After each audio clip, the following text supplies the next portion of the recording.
I flew my DJI Neo at 100 kilometers an hour and I broke the gimbal. This is how it happened and what I learned from pushing my drone way past its comfort zone.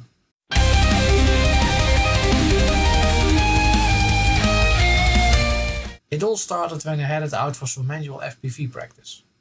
I knew it was going to be windy, but the long-term weather forecast suggested this might be the only chance to fly my drone for a while. So I decided to fly anyway. Flying against the wind was a struggle. Next to the constant corrections, especially the gusts of wind were giving me a hard time. So I first decided to stop with trying to do maneuvers and just focused on controlled flying. While doing that, I had an idea. What if I used the wind to see how fast I could go?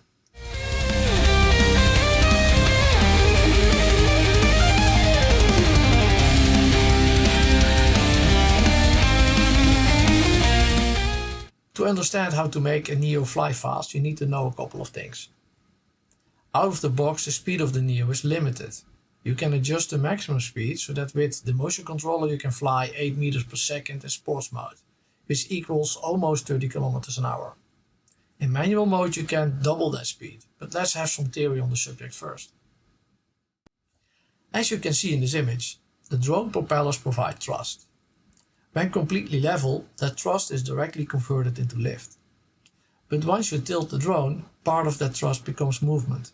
The more you tilt forward, the more thrust is converted to forward movement and less of it generates lift. So that means you should increase the throttle to stay at the same altitude. If you want to go faster, tilt the drone more and move the throttle forward. You might have heard people say that to increase speed you need to adjust the gimbal or camera angle. The camera angle doesn't directly influence speed. However, when tilting forward, the camera is turning more towards the ground. Especially in FPV, this gives the impression that you are flying towards the ground, and it makes it more difficult to see what is in front of the drone. A camera angle closer to zero makes us want to tilt the drone less.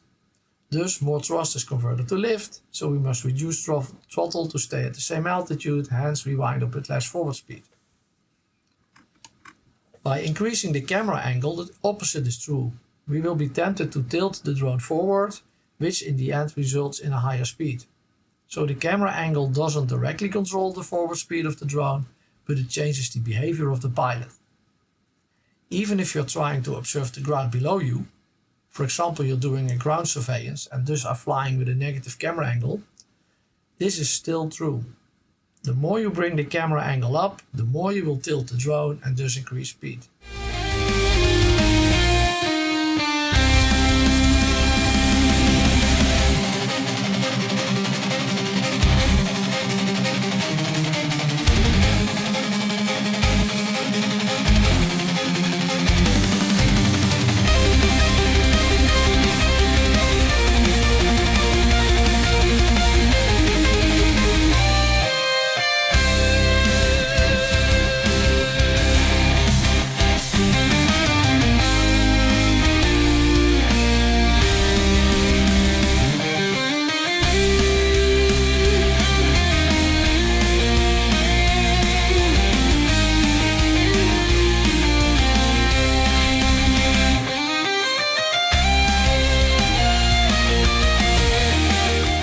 After a few passes, I managed to hit around 18 meters per second, which is near 65 kilometers per hour.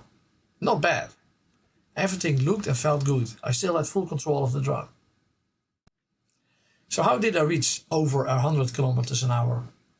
The actual value in the log and on the screen said 29.97 meters per second, which is a bit more than 107 kilometers an hour or 67 miles per hour. Well, as you can see here, I was freestyling, doing flips and tricks, and I got it wrong. One bad move and the drone went straight into the ground.